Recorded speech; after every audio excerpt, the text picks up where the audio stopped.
오늘 말씀의 제목은 긍휼로 오셔서 말씀을 성취하심이라는 제목으로 말씀을 나누겠습니다. 본문은 사가랴의 노래로 잘 알려진 본문입니다. 사가랴는 예수 그리스도의 오심을 알리는 세례 요한의 아버지예요. 그런데 사가랴는 제사장이었습니다. 그런데 사가랴가 제사장이었음에도 불구하고 하나님께서 천사 가브리엘을 보내시고 요한을 낳게 될 것이라는 그 말씀을 들었음에도 이 제사장인 사가랴는 천사의 말을 믿지 못했습니다. 왜 믿지 못했냐면 자신의 아내인 엘리사벳이 나이가 너무 많고 늙었기 때문에 무슨 악이냐, 있을 수 없는 일이다 라고 믿지 않았어요. 하나님께서 천사를 통하여서 되어질 일들을 하나님의 말씀을 증언해 주셨는데 이를 믿지 못했다라는 것이죠. 직분자임에도 불구하고. 그래서 하나님께서 어떻게 하셨냐, 사가랴의 입을 봉하십니다. 하나님의 말씀을 믿지 못하는 자에게 입을 열지 못하게 하나님 막으신다라는 것이죠. 그리고 어떻게 열어주시냐면 가브리엘이 전한 말씀대로 아기가 태어나요. 세례 요한이 태어납니다. 그런데 처음 전했을 때 그 아기의 이름을 요한이라고 정하라고 하나님이 말씀하셨어요. 그리고 나서 태어난 아이가 나타나고 그 아이의 아빠인 사가랴에게 이름을 뭐로 할 것이냐 하면서 서판에 쓰라라고 했을 때 그때 요한이라고 기록을 하자 입이 이제 풀렸어요. 그러니까 말씀을 믿지 못하는 직분자에게 말씀을 그대로 실현해 주시고 그 말씀을 네가 순종하느냐 수용하느냐를 여부를 보셨어요. 뭐로요? 세례 요한의 이름으로. 그래서 보게 하신 다음에 이것을 인정하는 서판에 요한이다라고 이제 쓰고 나니까 입이 열렸다라는 것이죠. 그래서 63절과 64절에 읽지 않았지만 거기에 그렇게 기록되어 있습니다. 그가 서판을 달라하여 그 이름을 요한이라 쓰매 다 놀랍게 여기더라. 이에 그 입이 곧 열리고 혀가 풀리며 말을 하여 하나님을 찬송하니라고 되어 있습니다. 그러니까 하나님의 말씀을 주신 대로 믿지 못하였음을 하나님께서 입증해 주시고 입증하신 것을 드디어 수용했을 때 드디어 사가랴가 찬송하기 시작했다라는 것입니다. 그런 속에서 주어진 말씀이에요. 그런 속에서 사가랴가 입이 열리고 나서 이제 자기가 하나님의 말씀대로 된 것을 보았지 않습니까? 그런데 그 말씀이 된 것이 사가랴가 제사장이었잖아요. 단지 자기 시대에 자기 집안의 아들이 태어남의 위치로 말하는 것이 아니에요. 자기 집안에 낳을 수 없는 아들이 있게 됨으로 인하여서 또 자신이 그것을 불신함으로 말미암아서 하나님이 입을 봉했던 것이 사실은 이스라엘의 전 역사와 연관된 것이죠. 그래서 사가랴의 예언은 이스라엘 전체에게 영향력이 있는 것이고 사가랴의 찬양은 분명하게 하나님의 말씀의 실현과 연관되어 있음을 우리는 짐작할 수가 있는 것입니다. 그래서 사가랴의 찬양은 굉장히 의미가 커요. 도대체 무슨 말씀을 하는가? 도대체 그가 드러내고자 하는 것은 무엇인가? 라는 것을 우리가 아는 것이 굉장히 중요한 것이죠. 그런데 이제 세례 요한의 출생을 놓고 난 다음에 찬양했기 때문에 우리는 자칫 잘못하면 이 사가랴의 찬양의 주제가 세례 요한일 것이다라고 착각할 수가 있습니다. 그런데 주제가 세례 요한이지 않습니다. 세례 요한은 누구를 증거하는 사람입니까? 예수 그리스도의 오심을 준비하고 알리기 위해서 이 땅에 태어난 사람이에요. 그것이 그의 본분이란 말이죠. 그런데 76절에 보시면 사가랴가 뭐라고 합니까? 이 아이여 네가 지극히 높으신 이의 선지자라 일컬음을 받고 주 앞에 앞서가서 그 길을 준비하여 라고 되어 있습니다. 이 요한의 정체성이 무엇인지를 아비인 그가 밝혀요. 그리고 나서 그 다음에 77절부터 79절의 말씀이 무엇인지를 잘 봐야 됩니다. 우리 함께 읽겠습니다. 77절부터 79절 말씀 읽겠습니다. 시작.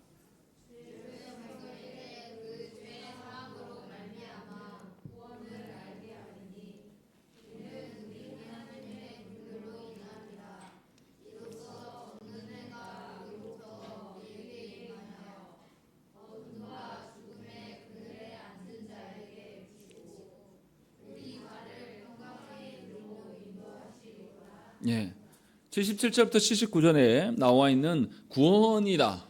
구원을 베푸신다. 하나님의 긍휼로 인함이다. 또 돋는 해가 위로부터 온다라는 것이 세례요한을 말하겠습니까? 그럴 리가 없다라는 것이죠. 세례요한이 드러내야 될 예수 그리스도를 말씀하고 있어요. 즉 사가랴의 찬송의 주제는 세례요한이 아니라 예수 그리스도이심을 우리는 알 수 있습니다. 그래서 77절에 죄 사함으로 말미암아 구원이다라고 말하는 것이죠. 죄를 사하시는 분은 예수 그리스도시고 구원을 베푸시는 분 또한 예수 그리스도이심을 사가랴가 말하고 있는 것이죠. 세례요한은 그 예수 그리스도를 증거하는 자일 뿐이다라고 지금 말하고 있는 거죠. 그래서 분명하게 이 사가랴의 찬양은 예수 그리스도를 드러내고 있어요. 그럼 예수 그리스도의 어떤 부분을 드러내는가? 이것이 굉장히 중요한 것이죠. 그런데 본문에 보면 중요하게 예수 그리스도의 오심이 78절에 이는 우리 하나님의 긍휼로 인함이다 라는 것이죠. 하나님의 긍휼 때문에 예수 그리스도께서 오신 것이고 구원이 우리에게 주어진 거다라고 말하고 있습니다. 그래서 우리는 하나님의 긍휼이 도대체 무슨 의미인가라는 것을 알아야 되고 또 그 긍휼이 우리에게 왔다라는 것의 의미가 무엇인지를 본문을 통해서 보아야 된다는 것입니다. 그럼 먼저 우리가 하나님의 긍휼이라는 것을 먼저 알아야 돼요. 78절에 보면 하나님의 긍휼 이렇게만 번역이 되어 있습니다.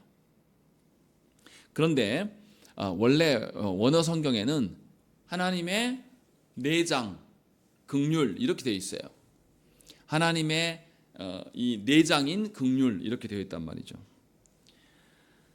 고대인들은 이 히브리인들은 그들의 마음과 그들의 정서가 어디에 있다고 봤냐면 내장이 있다고 봤습니다. 그래서 극심한 고통이 이르면 내장이 끊어질 것 같은 고통이다 이런 식으로 표현을 했어요.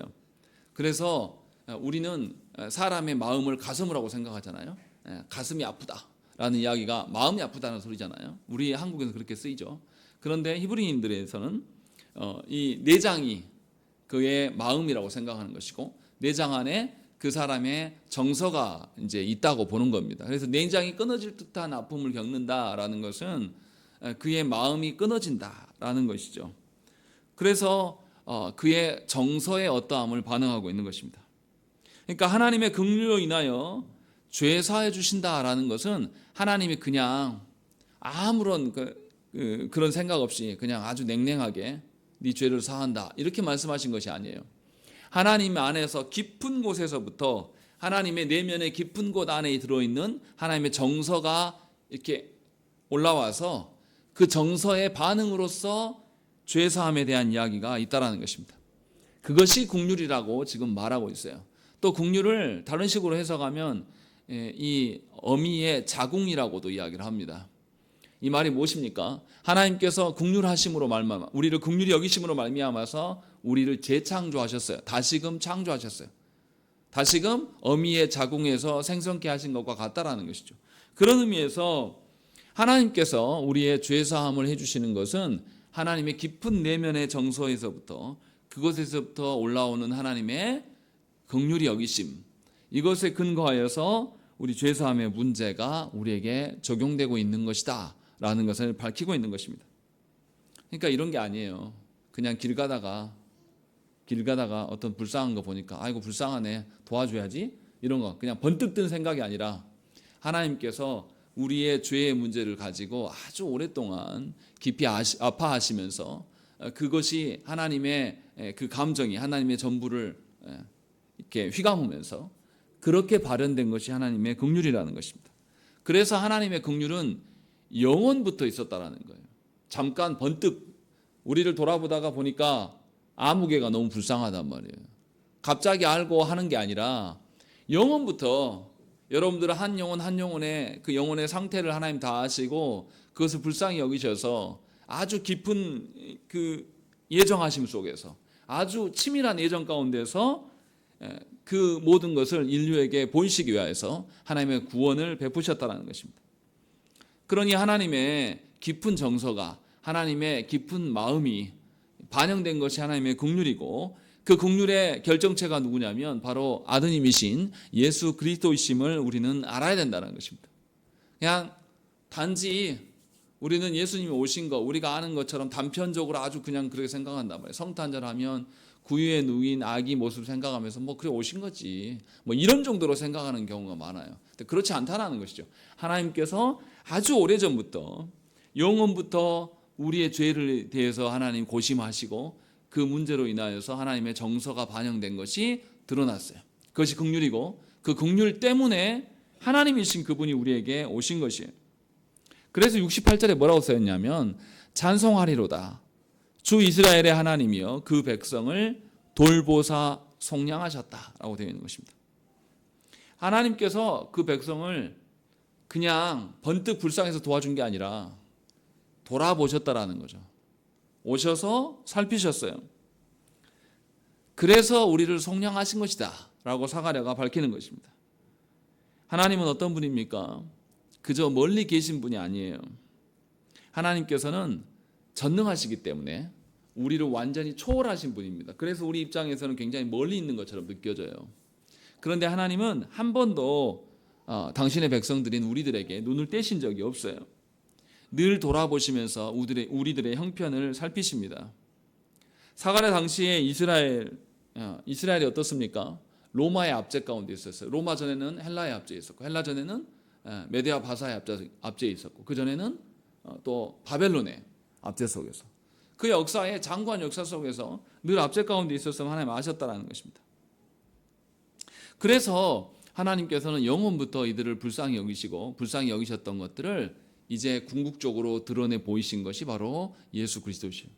그러니까 예수 그리스도의 오심이 얼마나 오랫동안 치밀하게 준비되어 있고 우리를 향한 그 오래 참으심, 우리를 향한 그 애통해 하시는 그 마음, 그것이 얼마나 깊이 있게 담겨져 있어서 오신 것인가를 우리는 알아들어야 돼요. 물론 제가 제 언어의 한계고 제 능력의 한계여서 다 표현할 수가 없지만 그렇게 하나님은 예수 그리스도를 우리에게 보내신 것이죠. 근데 72절 말씀 보십시오. 72절 말씀 보시면 뭐라고 되어 있습니까? 우리 한번 읽겠습니다. 시작.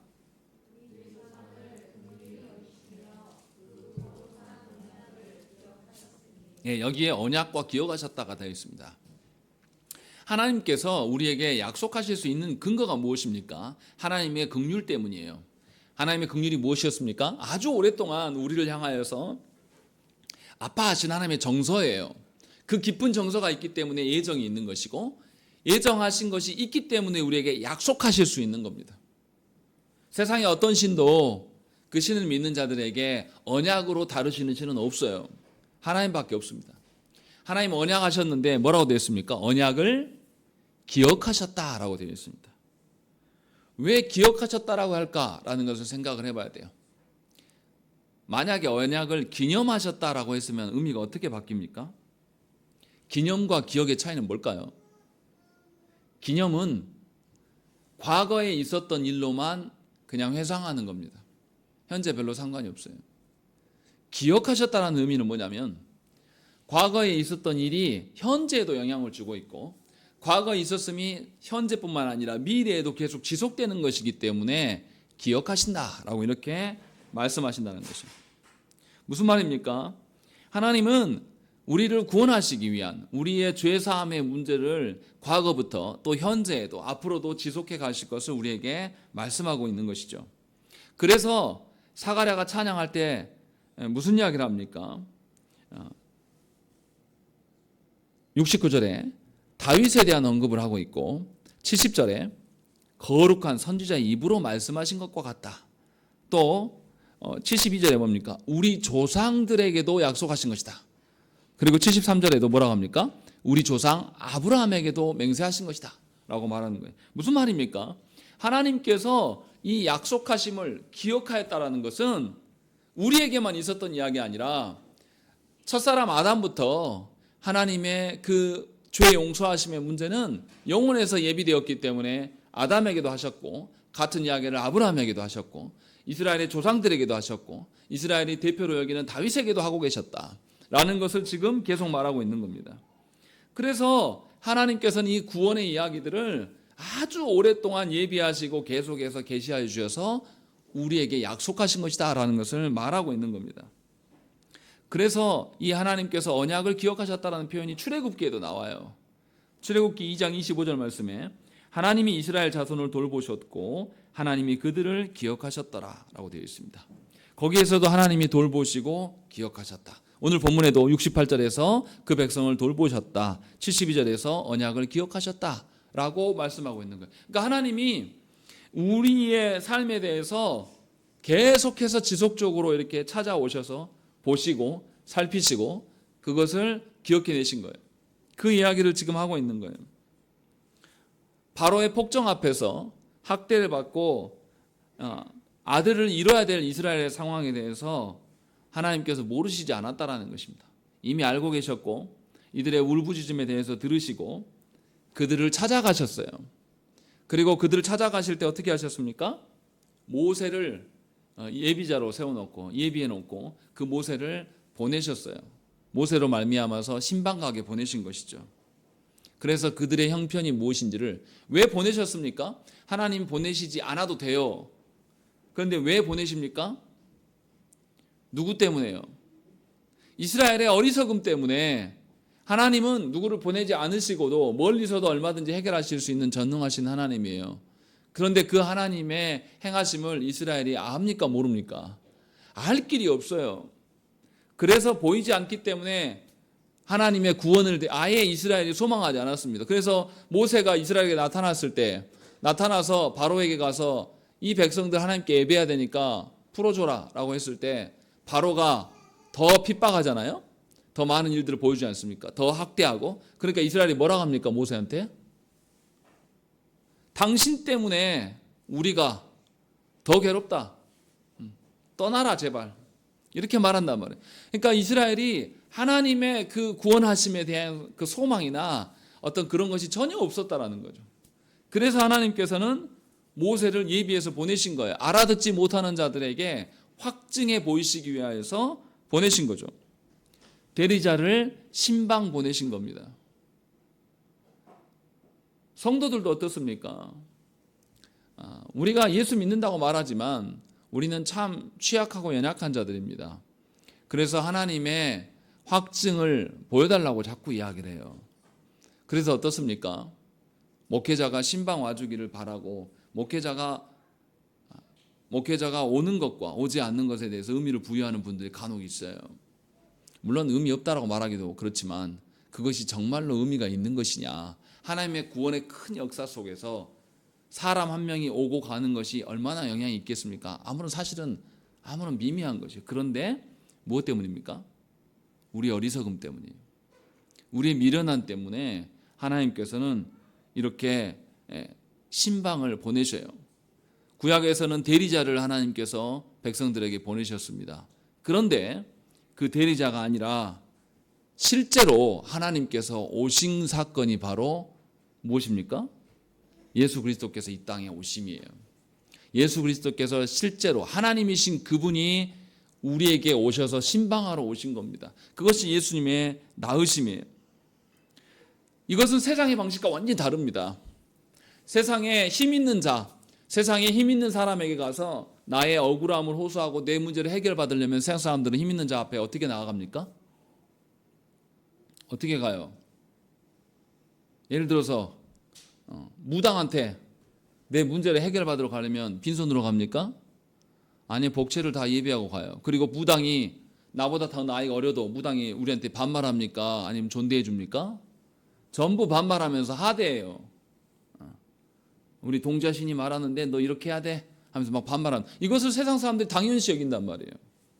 또 힘 있는 권세 잡은 권력자들한테 나아갈 때도 우리가 어떻게 합니까? 나의 이 문제가 있는데 이 청탁 좀 들어주세요 하면서 뭘 갖고 갑니까? 엄청난 액수의 돈을 내놓고 간단 말이에요. 이것이 세상의 방식이에요. 그런데 하나님께서는 세상의 어떤 권력자보다, 세상의 어떤 신비적인 능력을 가진 자보다 훨씬 더 신비적이고 힘 있는 그 하나님께서는 어떻게 하십니까? 우리에게 아무것도 요구하지 않으시고 그 힘 있고 능력 있는 하나님이 직접 우리 가운데 찾아오셨다라는 것입니다. 이것이 하나님의 놀라운 구원의 방편이에요. 하나님께서는 우리에게 아무것도 요구하지 않으시고 우리의 모든 것을 이미 아셔요. 오시지 않아도 다 하신단 말이에요. 그런데 우리가 알아듣지 못하기 때문에 하찮은 우리들에게 찾아오시기 위하여서 하나님이신 예수 그리스도께서 사람이 되셨다는 것입니다. 이것이 하나님의 놀라운 신방이에요. 이게 얼마나 극적인 일입니까? 그 크고 높으신 하나님이 우리가 무엇이라고 굳이 오지 않으셔도 우리의 문제를 말씀으로도 해결하실 수 있는 그 하나님이 우리를 너무 사랑하셔서 그 오래전에 약속하셨던 그 영원부터 예비하셨던 구원의 일들, 그리고 그것을 계속해서 이스라엘 백성들에게 계시하여 말씀으로 계시하셨던 일들을 드디어 예수 그리스도로 말미암아서 우리에게 보이신 사건이 예수 그리스도께서 이 땅에 오신 사건이에요. 그래서 우리에게 볼 수 없었던 하나님의 긍휼을 온전히 그리스도를 통하여서 보게 하셨다는 것입니다. 이것이 하나님께서 아드님을 보내신 사건인 거죠. 우리는 그런 관점에서 예수 그리스도 오심을 봐야 된단 말이에요. 그런데 참으로 안타까운 것은 뭐냐면 성탄절이 되면 성도들부터 정신줄을 놓기 시작해요. 뭐에 적습니까? 이런 틀이 성경의 틀이가 어디 나옵니까? 없어요. 이런 거에 눈이 멀어요, 사람들이. 또 성탄 분위기에, 연말 분위기에 젖어가지고 예수 그리스도의 오심은 온데간데 없어요. 하나님께서 우리의 죄악에 대해서 얼마나 애통해 하시면서 하나님의 내장이 끊어지는, 창자가 끊어지는 고통 속에서 하나님께서 우리의 구원의 일들을 행하시는가를 우리는 간과합니다. 그냥 그렇게 매년마다 오는 그런 정도로 생각해요. 수많은 교회들이 그래서 뭐합니까? 사람들끼리 자기들끼리 잔치해요. 율동찬송하면서 보기 좋아하고 성금하면서 자기들끼리 웃고, 그것이 과연 하나님께서 우리를 구원하시고자 하는 하나님의 마음을 읽는 방편인지 생각을 해봐야 한다는 것입니다. 성탄은 우리끼리 좋은 게 아니에요. 하나님께서 신방 오심에 대한 우리의 태도를 살펴야 될 그런 시기예요. 하나님께서 여러분들 가정에, 여러분들의 영혼 가운데, 여러분들의 마음 심정에 실제로 찾아오신 사건이란 말이에요. 그런데 우리는 그 하나님 앞에서 우리 자신을 돌아보고 우리 가정을 돌아보며 우리 교회를 돌아볼 생각이 없어요. 그냥 우리가 해왔던 방식대로 성탄절 때는 선물을 교환하는 것이고, 성탄절 때는 뭔가 서로를 돌아보는 것, 이웃을 구제하는 것, 뭐 이런 정도로 생각한단 말이죠. 그러니 주님의 오심이 전혀 영광스럽거나 찬란하거나 귀한 것일 수가 없다는 것입니다. 그런데 성경은 전혀 달리 말하고 있는 거예요. 하나님의 긍휼의 본체이신 그 하나님이 아드님을 신방 보내심으로 말미암아서 우리에게 오신 것이다 라는 것을 첫 번째로 말하고 있는 거예요. 그래서 78절의 말씀 뭐라고 합니까? 한번 읽겠습니다. 시작.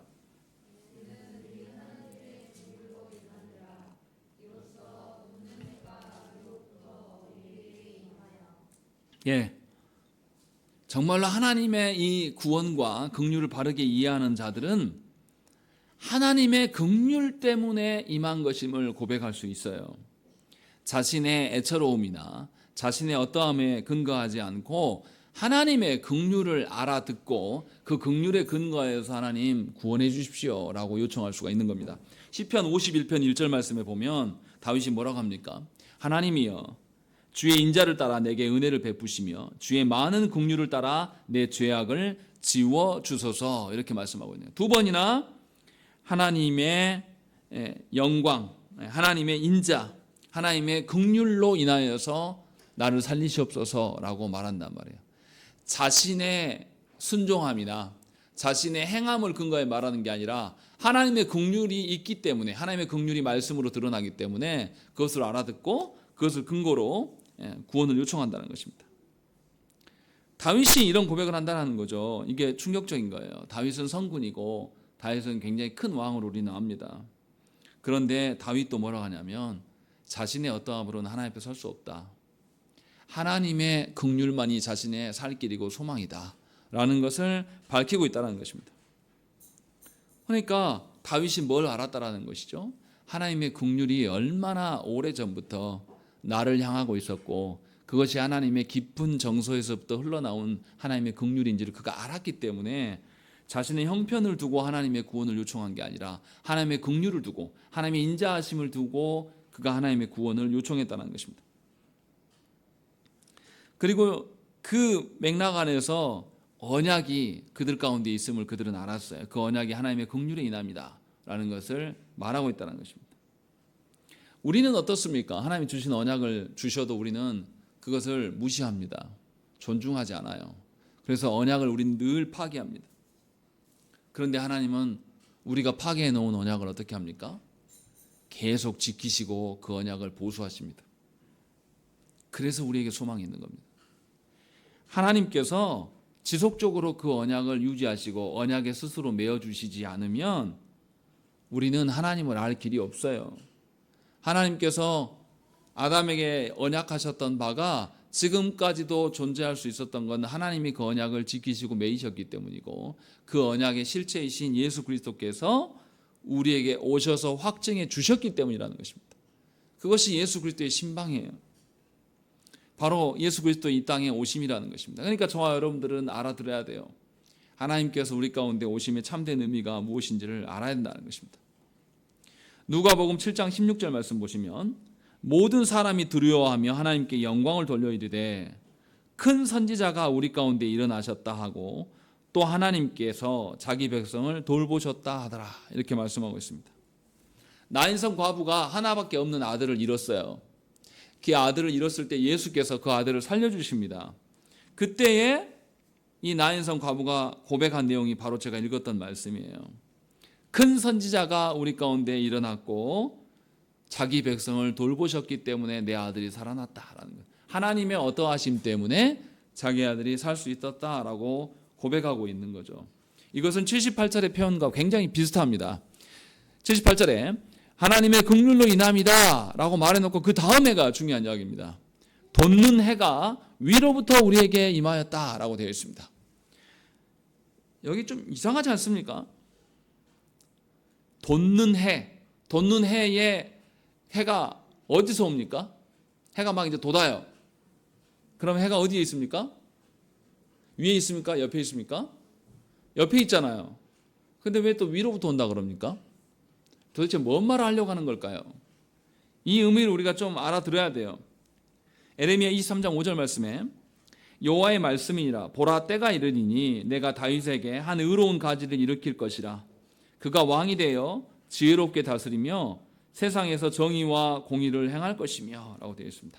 예수 그리스도의 오심에 대한 것을 에레미야에서 예언하고 있는데 거기서 뭐라고 하냐면 의로운 가지라고 하는 거예요. 여기서 가지라고 번역된 것은 씨예요.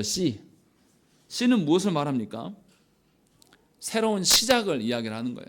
새로운 것이 시작된다라는 것이죠. 세상에 없는 새로운 생명이 시작된다라는 것을 말하고자 하기 위하여서 78절에 뭐냐면 위로부터 온다라고 하는 거예요. 세상은 어떤데요? 79절에 나와 있는 것처럼 세상은 어둠과 죽음의 그늘에 앉아있다라는 것이죠.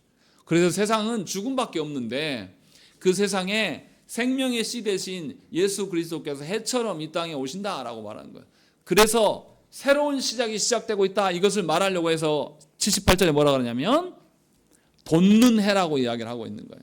해가 이제 막 돋아오르니까 하루가 시작되는 것처럼 예수 그리스도께서 이 땅에 오심으로 말미암아서 전에 없었던 죽음과 심판밖에 없었던 이 땅 안에 하나님의 구원의 새로운 시작이 시작되고 있는 것이 바로 예수 그리스도께서 너희에게 임하십니다 라는 것을 지금 말씀하고 있는 겁니다.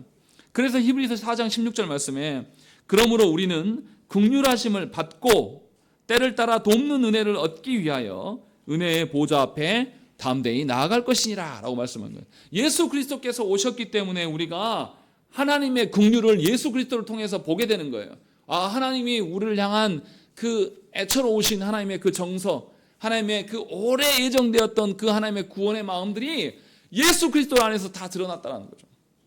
그래서 예수 그리스도로 말미암아 새롭게 시작할 수가 있는 그 근거를 찾게 된 거예요. 내 자신을 돌아보고 나를 돌아보면 새로운 시작의 어떤 소망의 조가리들이 하나도 없어요. 찾을 길이 없다라는 거죠. 그런데 예수 그리스도를 발견할 때에 그 시작 때문에 이제 알게 돼요. 그런데 그 시작으로 끝나는 게 아닙니다. 시작된 이후에 히브리서 4장 10절 말씀처럼 때를 따라 돕는 은혜가 계속 공급될 것이다. 하나님의 그 긍휼하심이 과거로부터 있었는데 그 과거의 그 확증이 예수 그리스도로 말미암아 현재 드러나는데 예수 그리스도의 드러나심은 장래에도 계속 약속된 것이다 라는 것을 지금 이야기를 하고 있는 거죠. 그러니까 우리는 예수 그리스도 안에서 성부 하나님의 사랑과 긍휼을 충분히 알게 되는 것이고, 우리의 행실이 어떠하더라도, 우리의 어떠한 태도를 보더라도 하나님의 긍휼로 인하여서 하나님께 구원을 요청할 수 있는 근거가 예수 그리스도 안에 있다고 지금 말씀하고 있는 거죠. 그래서 그 사람들이 어떻게 됩니까? 죽음과 그늘에 앉아있던 우리들에게 빛이 비치고, 79절에 뭐라고 되어 있습니까? 그 다음에 우리 발을 평강의 길로 인도하신다라고 되어 있는 것입니다. 이제는 우리가 하나님께서 화목해 하심 그 속에서 우리가 살아갈 수 있는 자가 되었다는 것이에요. 전에는 우리 죄로 인하여서 하나님 앞에 도저히 설 수 없고 두려운 하나님이셨으나 예수 그리스도를 통해서 보니 하나님의 긍휼이 얼마나 많으신 분인가를 알게 되고, 그 하나님이 멀리 계신 분이 아니라 여지껏 나와 함께 하시며 나를 들여다보이시고, 내가 하나님을 보지 못하기 때문에 하나님이신 그분이 예수 그리스도께서 친히 와주셔서 확증해 주시는, 이처럼 우리와 각받고 우리와 교제하기를 원하시는 하나님이심을 보았다라고 지금 말하고 있는 것입니다. 이것이 예수 그리스도의 오심의 의미라는 거예요. 그렇게 여러분들은 주님의 오심 앞에 선 자들이에요. 그러니 여러분들은 세상에 없는 것들을 말할 수 있는 자들입니다. 세상에 없는 것들을 누리며 살아갈 수 있는 자들임을 예수 그리스도 한 분만으로 다 드러내 보이시는 거죠.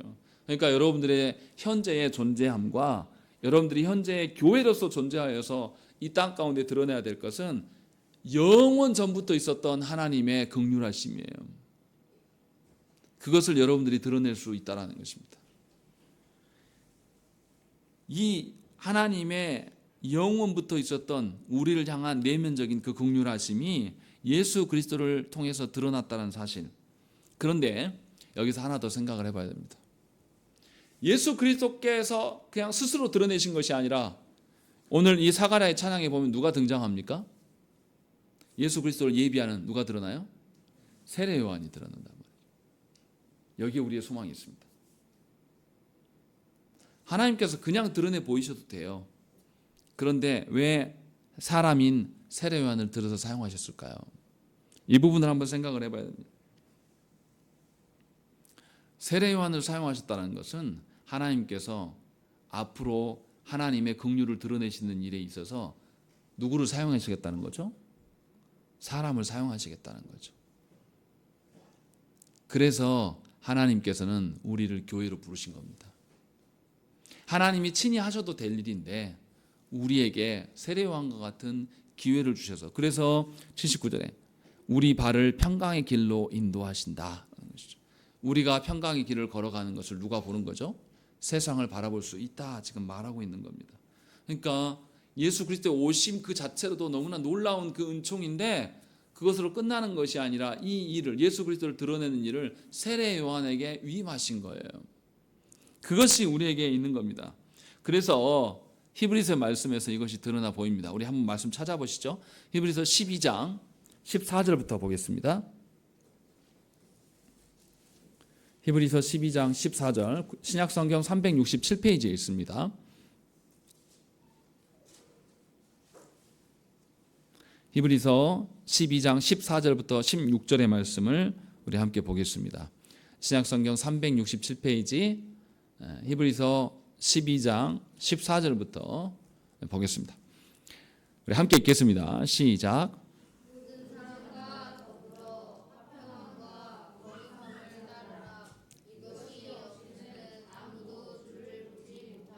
네, 여기 보세요. 여기 재밌는 게 뭐냐면 너만 봐라 이렇게 하지 않아요. 뭐라고 되어 있습니까?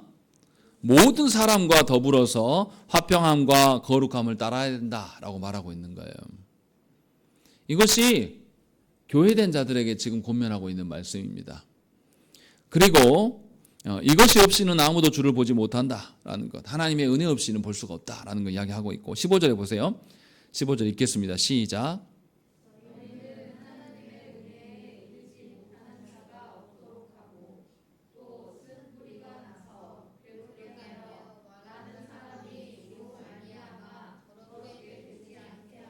예, 여기 보시면 너희는 하나님의 은혜에 이르지 못하는 자가 없도록 해라라는 거예요. 사실 우리 성경에는 이렇게 번역되어 있는데요. 원래 원어 성경에는 뭐라고 되어 있냐면 너희는 너희 스스로를 돌아봐서 하나님의 은혜에 이르지 못하는 자가 없도록 살펴야 된다. 이 이야기를 하고 있는 거예요. 그러니까 교회된 자들이 세례 요한의 직무를 이어받아서 우리 안에 진실로 하나님의 긍휼이신 예수 그리스도를 알고 그로 말미암아서 하나님의 화평을, 하나님의 은혜를 누리고 있는지 서로 돌아보라는 거예요. 이것이 히브리서 기자가 우리에게 하는 말씀입니다. 그래서 16절에 뭐라고 합니까? 읽겠습니다. 시작.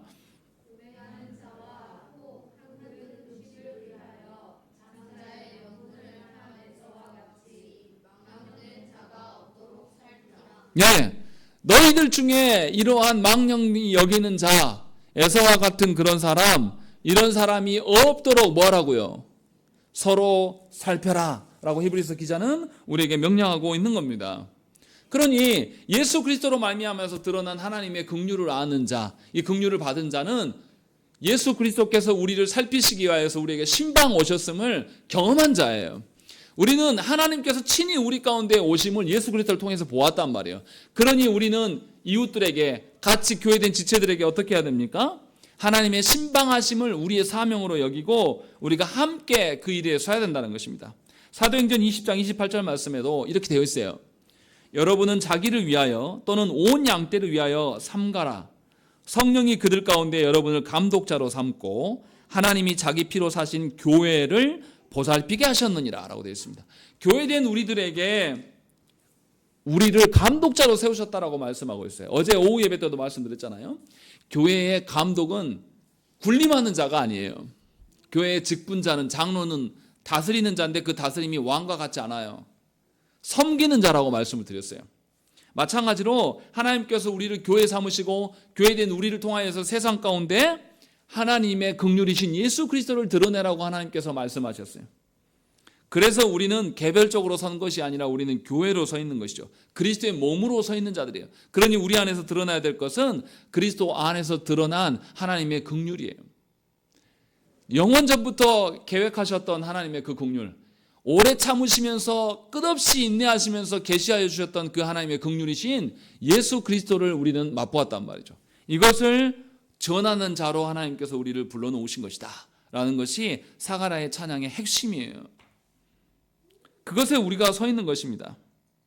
그래서 우리는 변질되지 않고 여전히 영혼들을 돌아보는 자로 서 있어야 된다는 것입니다. 예수께서 이 땅에 오심의 참된 의미를 먼저 우리가 알아야 되겠죠. 예수 그리스도를 통해서 드러난 영원부터 있었던 하나님의 긍휼하심, 이것을 우리가 체득할 수 있기 위해서 하나님께 간구해야 될 거예요. 그리고 동시에 이 예수 그리스도로 드러난 긍휼하심을 우리가 체득되어서 우리 안에서 예수 그리스도에 드러난 긍휼이 가정 안으로 흘러가야 돼요. 이것이 성탄에 우리 자신을 돌아보는 겁니다. 분명하게 사가랴의 노래는 세례 요한이 태어난 것에 대한 기뻐함을 반영한 것입니다.